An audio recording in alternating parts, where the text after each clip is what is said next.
At the most basic level, your body is made up of energy. In other words, that energy organizes and condenses itself into the physical body that you see today in the mirror. But before it does that, it organizes itself into meridians and chakras. Chakras are centers of energy that are organized along these energy channels.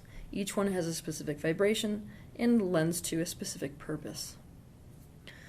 Essentially, each chakra is a specific expression of prana, which is life force energy. But what most people don't know about chakras is that they both emit and receive.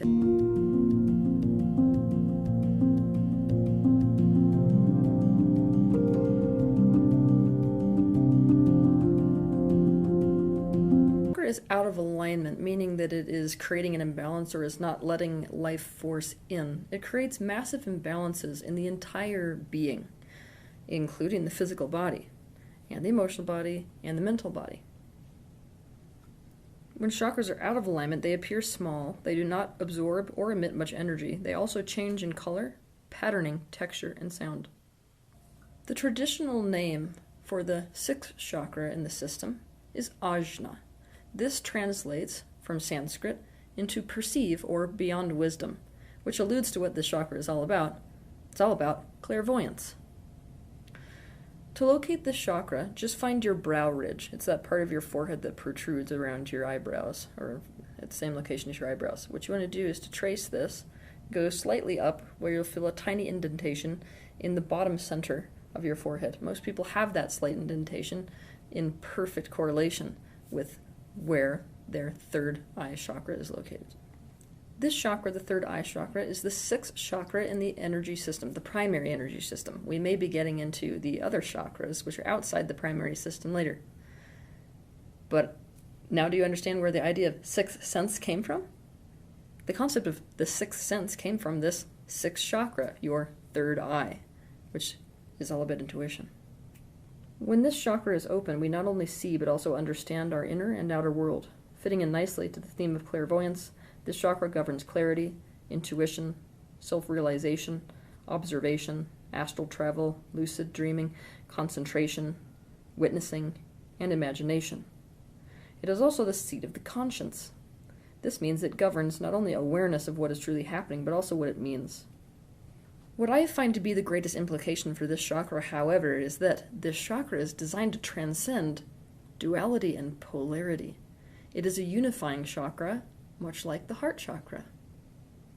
Most of the time we are so identified with ourselves that we're stuck in a kind of narcissistic bubble. We're stuck in our own individual perception. Now what the third eye chakra does is it gets us completely outside that so that we can expand our awareness to such a degree that we are no longer limited by our individual perception. We now can accommodate views that are completely opposite to our own. Doing this ends the battle between different perspectives. It unifies different perspectives, even completely polarized and opposite perspectives. That is absolutely amazing. On top of that, because it is the great unifier in terms of awareness, it also unifies the right and the left hemisphere of the brain, which gets rid of disunited thinking. You could think of the consciousness that's associated with the third eye as a kind of light beam that acts as a razor blade to cut through illusion. Because of this, it can dismantle any limiting thought. Knowing all this, then, it's obvious why the sixth chakra, the third eye chakra, has been associated with psychic abilities for so long, because our genuine awareness goes far, far beyond just our physical limitations and the physical dimension. So earlier I did this episode on the crown chakra. I've done every chakra besides this one in the energy system so far. And what I said, or didn't say, about the crown chakra is that no element is associated with the crown chakra. That's because the crown chakra is seen as a manifestation of nothingness. Nothing is no thing. It is pure potential energy. Therefore, the color purple is not the only thing that relates to the crown chakra, so is black. Now, when we look at the third eye chakra, it is actually associated with everythingness. And so the element that the old philosophers used to associate with the third eye chakra is actually light, which is seen as everythingness. Everything. It's basically oneness. They considered light to be the combination of every other element. We're talking water, we're talking fire, we're talking earth, and we're talking air. The third eye chakra is also associated with the color indigo. It must be said that organizing specific parts of the body that belong to specific channels and specific chakras and no other chakra, it's a really limited way of seeing things. It's not the way that the body actually works, but we have a very difficult time understanding that different chakras actually co-govern areas of the body. So for the sake of your understanding, I've done my best to try to separate it out for you a bit, but it gets a lot more difficult when you look at the third eye chakra, a lot more difficult than even the other chakras. For example, the third eye chakra together with the crown chakra govern the pineal gland. A bit like a king and a queen in perfect balance of power would govern a kingdom. The pineal gland is a part of the human system that deserves its own episode. It is so central to the human capacity or inability to perceive beyond the physical reality. It is our desire to make things black and white, though, which wants us to say that a certain chakra governs a specific part of the body. That being said, the third eye chakra greatly influences the pituitary gland in conjunction with the throat chakra, also the hypothalamus, the eyes, the frontal sinuses, many parts of the brain, especially the outer portions of the brain, the skull, ears, nose, endocrine system, and parasympathetic nervous system. So to scare the crap out of you, I'm going to give you some common things that are associated with this chakra, the third eye chakra, being out of alignment.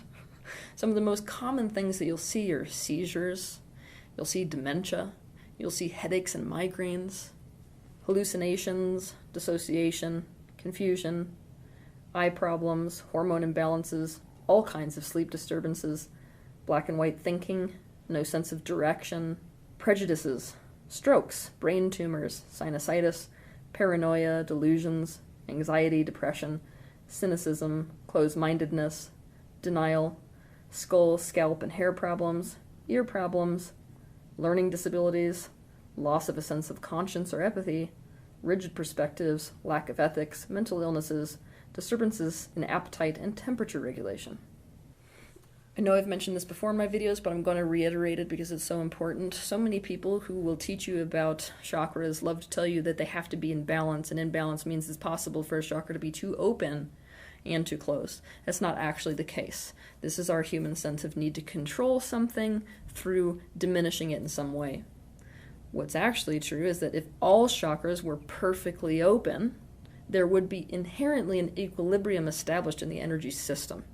So what we're looking to do is not to detract or limit any one of our chakras in any way. We're looking to make each chakra open to the utmost capacity, and by each chakra doing that, we find this kind of homeostasis that we are wanting to achieve. All that being said, how do we open the third eye chakra and bring it into a state of alignment? 1. Commit to the path of integration. We could say the enemy of this chakra is duality and is polarity. Now, ironically, I'm going to have to take that back later because the more aware we become, the less we have any enemy. But for the sake of your understanding, lack of integration is the enemy of this chakra. So what we have to do is to end polarity and duality by getting outside of our own individual perspective. We've got to stop identifying with a singular perceptual reality, and that includes fragments within ourselves that have an individual perspective.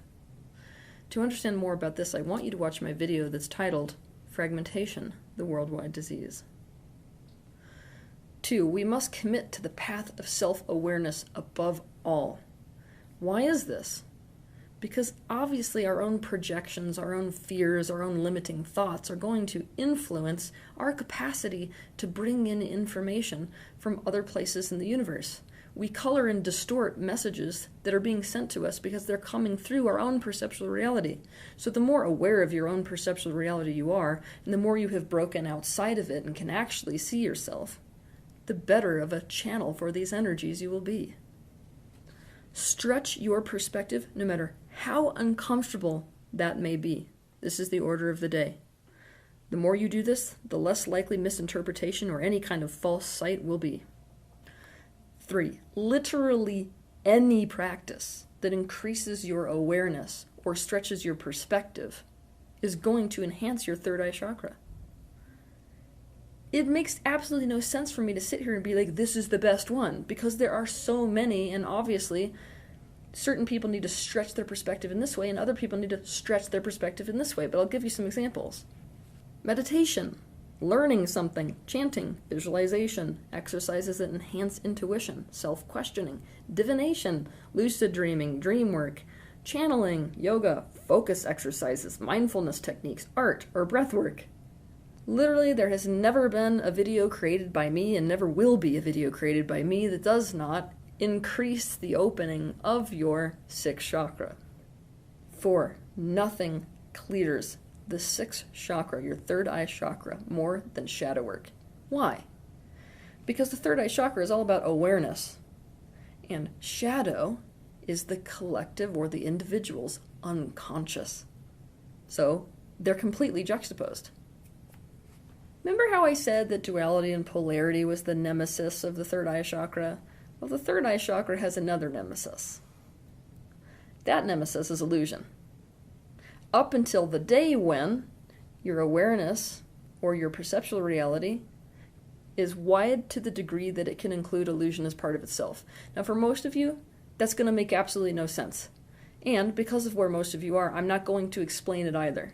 But believe me that when you rewatch this video, you're going to laugh at what I just said. Shadow work is the work of making the unknown or subconscious known and seen. If you would like more awareness about this, watch my video titled, What is Shadow Work? 5. Any practice that enhances your intuition and imagination is going to do wonders for opening your sixth chakra. In my opinion, the most important first step that you can take in the direction of intuition is getting in touch with your feelings, learning how to feel. We are living in the emotional dark age right now.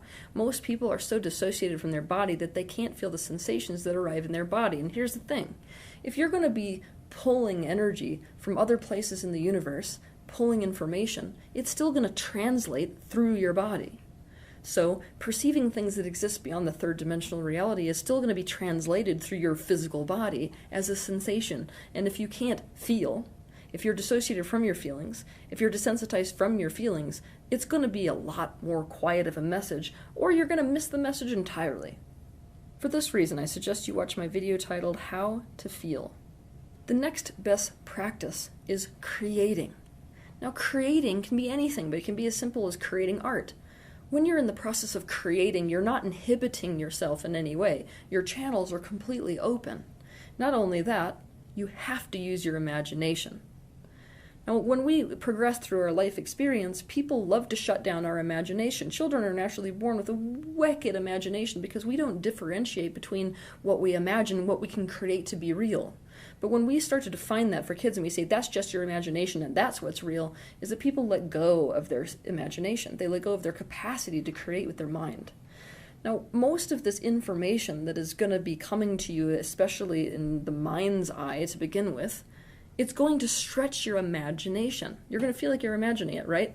But if you have a limited imagination, you're not actually going to even be able to stretch far enough to receive many of these messages that are being given to you from outside of our time-space reality. Your mind actually will be so limited that it can't actually conceive it.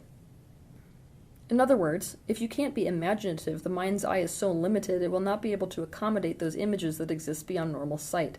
It would be like fitting an ocean through a straw.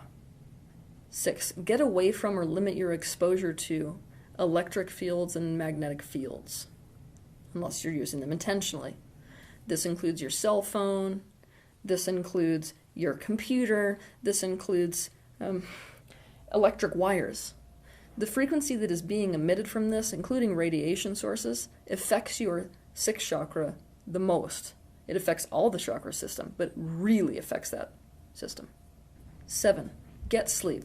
I know this is easier said than done for many of us, but this chakra depends upon getting good sleep. So many things that apply to our sense of awareness in life are actually the result of our sleeping process.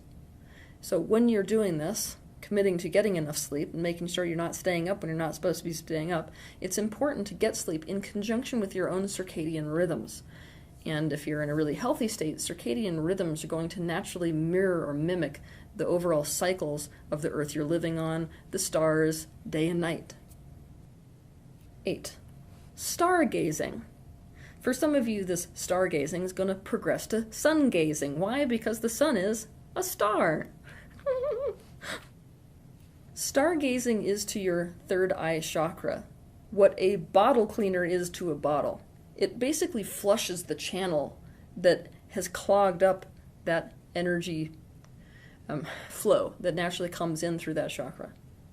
It forces entrainment with a frequency that transcends human perceptual limitations as well. 9. Silence. Silence is incredibly good, especially for your crown chakra and for this chakra, which is your third eye chakra. Silence is to the third eye chakra or your sixth chakra as fasting is to your sixth chakra. It is a way of clearing the space and information inundating the chakra system and senses so as to make space for us to simply be and simply witness in a state of aware presence. This enhances our awareness and leads to clarity. Many of the sages of the old world went into periods of silence for this very reason. It creates not only deeper internal peace, but also deep inner listening, which leads to awareness.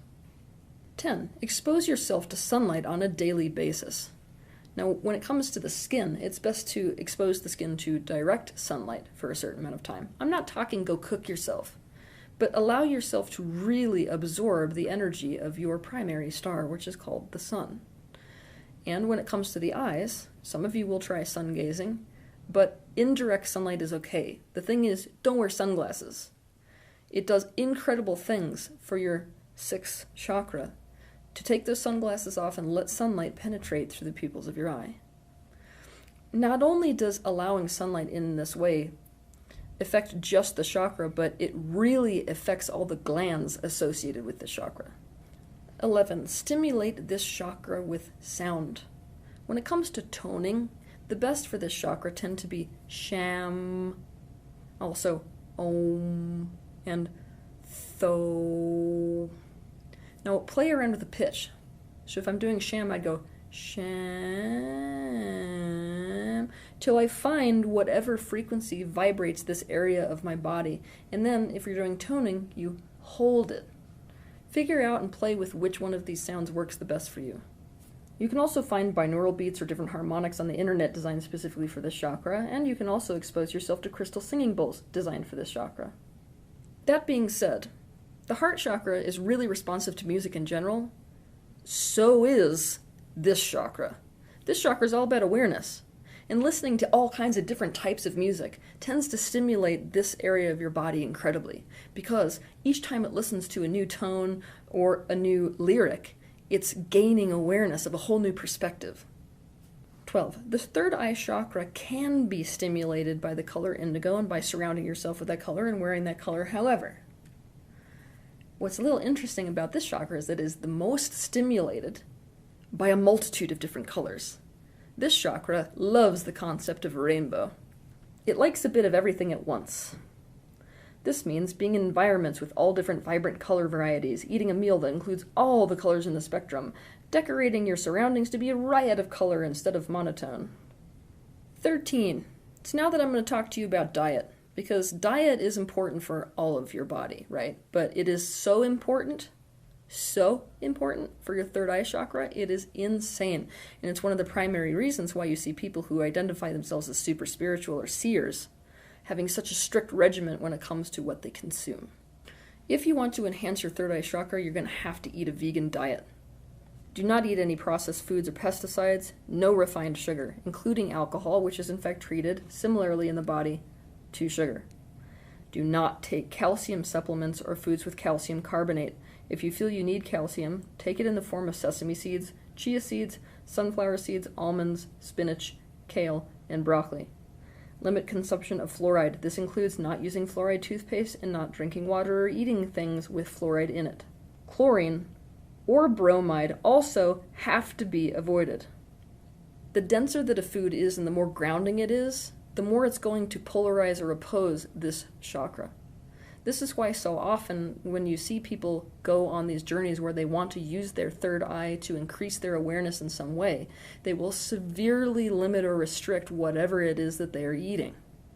They want to only go for foods that are very, very light, that don't create a grounding in the body so that they can get out of their body so as to gain this type of awareness. This is why fasting is so incredibly good for this chakra. Here are some other things that you want to include if you want a super open third eye. Apple cider vinegar, foods that are rich in iodine like seaweed, goji berries, ginseng, ginkgo biloba, gotu kola, cranberries, green beans, spirulina, chlorella, and prunes. Eat foods that are naturally high in magnesium, not magnesium phosphate. Also eat tamarind fruit, raw cacao, coconut oil, lavender, blueberries, eyebright tea, calendula tea, elderberry, rosemary, and parsley. The more natural that a product or thing is when you take it in, the better it will be for your sixth chakra, and the more easy it will be for the energy to flow in and out of this center of your body. I also want to make a real serious point. You don't want to eat out of plastics or drink out of them, and never touch a microwave. 14. Fasting. I made this point briefly in the point before, but I thought it should be its own point. Nothing responds to fasting quite like your third eye chakra. Here's why. When you're fasting, you're not inundating your body with anything that grounds it to the physical dimension, and so it becomes much, much easier for you to access awareness that is outside the physical dimension. That being said, really, really important to not use fasting in an unhealthy way, and so many people, especially those that identify themselves as spiritual, use fasting as a way to escape, instead of to deliberately find certain information. Most people who are spiritual resist the physical dimension. Fasting is not to be used as a form of escapism. In other words, don't use fasting so as to dissociate from your body or from your lower chakras, which is easily done. But, that being said, there is a reason why fasting is used as a method of creating greater spiritual awareness across cultures. 15. Use essential oils to help this chakra come into a state of alignment and to stimulate it. I'm going to give you a list of those that I consider to be the ones that enhance your third eye the most. My personal top picks are elderberry seed oil, almond blossom, pine, jasmine, juniper, monk's hood, be careful with that one, lupin, hyacinth, palo santo, manuka, nutmeg, china aster, rosewood, frankincense, myrrh, most all of the fruit essential oils, vanilla, galbanum, carrot seed, sandalwood, angelica, clary sage, and bay laurel. 16. It is, of course, always your personal choice, and you have to be very aware of the legalities of such a decision based on what area of the globe you live in. But shamanic medicines are designed specifically to open this chakra. Obviously, shamanic medicines affect all of the energy system as well, so it's not like they're just isolated to this. But they affect the third eye chakra so much that they have been used for thousands and thousands of years to increase our awareness and our perspective and our intuition. So what we're talking about is things like ayahuasca, iboga, psilocybin mushrooms, and peyote, just to name a few. These crash through the blockages that are preventing your third eye from opening in a way that some people cannot handle. So I have to issue a bit of a warning. Even though these medicines are amazing, and they have been used for thousands of years, and I have seen them do incredible things myself, many people cannot integrate the awareness when they aren't ready for it. So what they do, basically, is they force this chakra open. And when most people, their individual perspective hasn't increased to the frequency yet where they are capable of stretching their perspective in that way and then translating that perspective back into their physical reality, people can actually quite easily slip into a state of psychosis. So remember how I told you that when something's out of alignment, you tend to have all of these negative associations with the third eye chakra, right? So let's say that you don't have a super developed root chakra, and you go and you do one of these medicines, and it opens you so wide, you may see some of these side effects that I listed before, things like hallucinations, things like paranoia. Even suicidality can happen as a result. So it's important for you to know that even though it's an incredible tool for breaking through the barriers, it also has some potential risks. 17. Bring certain mineral spirits into your life. These stimulate and enhance your chakras. So, I'm going to give you a list of what I consider to be, and yes, I do disagree with a great many people in this field about this. I'm going to tell you which ones I consider to be the most stimulating for the third eye chakra. And the first, the one that I consider to be the absolute best, is moonstone.